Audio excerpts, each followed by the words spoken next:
Satu kilang baja akan dibuka di Kalimantan Timur, di mana nilai investasi yang diletakkan di dalam projek ini bernilai dalam $2 milion Amerika Syarikat. Bila dikonvert kepada rupiah, duit Indonesia bernilai 35.9 trilion sehingga 5 tahun ke depan untuk membangunkan satu kilang baja di satu kawasan perindustrian petrokimia di Teluk Bintuni di Papua Barat. Kilang itu akan memproduksikan baja urea, amonia dan juga metanol.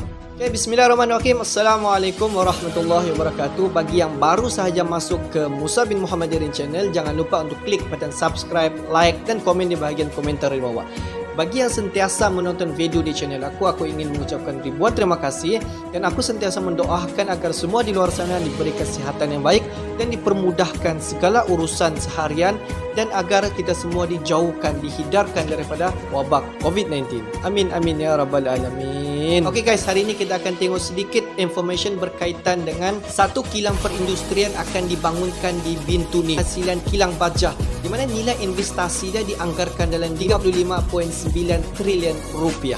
Di mana kalau kita tengok nilai projek ini memang terlalu besar dengan model yang banyak digunakan dalam membangunkan satu kawasan perindustrian di Bintuni. Kalau kita tengok di Bintuni ini, apabila terhasilnya kilang ni nanti, di mana kapasiti produksi kilang ini mampu untuk menghasilkan baja urea yang 1.1 juta tan, yang membuatkan Indonesia begitu yakin dengan nilai investasi yang begitu tinggi sekali di Bintuni, di Jawa Timur di Indonesia, di mana apabila terhasilnya kilang baja ini dengan hasilnya yang banyak, dengan hasil metanol, dengan hasil urea yang mampu dihasilkan dalam masa sebulan maupun dalam masa 1 tahun, target ataupun sasaran utama untuk diekspor hasil-hasil baja ini adalah permintaan yang begitu tinggi dalam perindustrian pada zaman sekarang. Apabila wujudnya kilang baja ini, sasaran utama Indonesia adalah Australia, di mana Australia ini mahu mengimport sebanyak 2 juta tan urea daripada kilang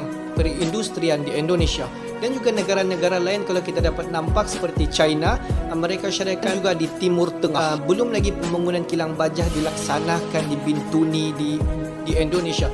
Tetapi permintaan baja begitu tinggi sekali, begitu meluas di negara-negara di dunia ini. Sebab keperluan dalam dunia perindustrian baja ini begitu drastik sekali mengikut daripada peredaran teknologi pada zaman sekarang.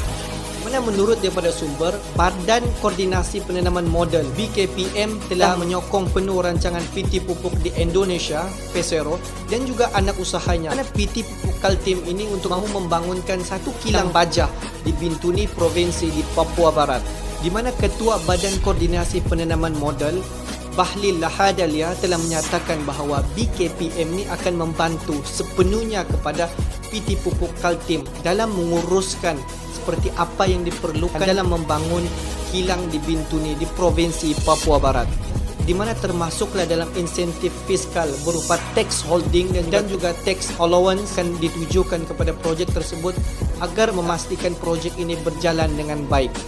Dan menurut daripada sumber, projek ini akan dijangkakan siap beroperasi pada tahun 2024, di mana Direktur Utama PT Pupuk Kaltim, Rahmat Pribadi, menegaskan bahawa pihaknya sendiri akan menjadi pelaksana terhadap projek ini yang berlaku di Papua Barat. Dan perusahaan ini akan terus dilakukan dalam koordinasi dengan PT Pupuk Indonesia untuk mencari format yang paling sesuai untuk mengembangkan kilang di Bintuni, di mana pada ketika ini PT Pupuk Kaltim telah memiliki 5 kilang urea yang berkapasiti dalam 3 dan 4 tan per tahun dan 5 kilang amonia yang berkapasiti 2 sehingga 7 juta tan per tahun, dan juga kilang NPK yang berkapasiti dalam 350,000 tan per tahun. Itu antara baja-baja yang telah dihasilkan di kilang di Papua.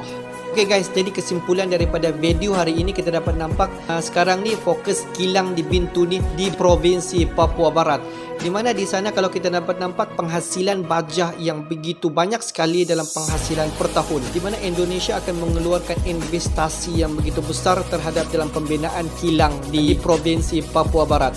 Dengan nilai investasi yang begitu besar sekali, kita tengok kalau untuk membangunkan kilang baja di provinsi Papua Barat ini, Tetapi kalau kita tengok balik apa yang dapat daripada menggunakan model yang begitu besar, penghasilan baja yang begitu banyak dapat diproducekan dalam masa per tahun, dan setiap baja yang diproducekan, yang dihasilkan mendapat permintaan yang begitu tinggi sekali di negara-negara asing, terus diimport ke negara-negara yang membuat permintaan terhadap penghasilan baja di Indonesia. Jadi sama-samalah kita mendoakan agar kilang baja di provinsi Papua Barat ini agar cepat terlaksana untuk mendapatkan atau untuk kita melihat hasil yang lumayan untuk kegunaan Indonesia sendiri, sekaligus dapat meningkatkan ekonomi Indonesia dan juga dapat memberi peluang pekerjaan khususnya kepada masyarakat di Papua Barat, di Indonesia sendiri. Oke guys, untuk hari ini itu saja sedikit information berkaitan dengan kilang baja yang akan dihasilkan di provinsi Papua Barat. Lupa untuk klik button subscribe, like dan komen di bahagian komentar di bawah.